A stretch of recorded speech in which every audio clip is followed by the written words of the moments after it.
آپ کا کوئی مریض آئی سی یو میں داخل ہے، آپ کا کوئی مریض وینٹیلیٹر پر ہے، ہاسپٹل میں داخل ہے، گھر میں بیمار پڑا ہے، بیڈ پر آ چکا ہے، بظاہر ایسا لگ رہا ہے کہ بچنے کی کوئی امید نہیں، آپ مایوس نہ ہوں۔ بعض اوقات ڈاکٹر یہ جواب دیتے ہیں کہ بس اب مریض کے لیے دعا کریں۔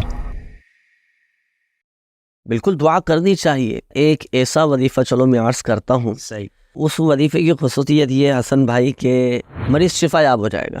اگر اس کی موت کا وقت قریب نہ آیا ہوگا تو مریض اللہ کی رحمت سے شفا پا لے گا۔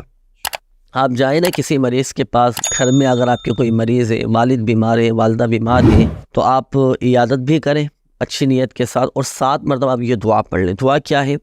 آسان کر کے میں آپ کو بیان کرتا ہوں۔ اسأل اللہ العظیم رب العرش العظیم ان یشفیک۔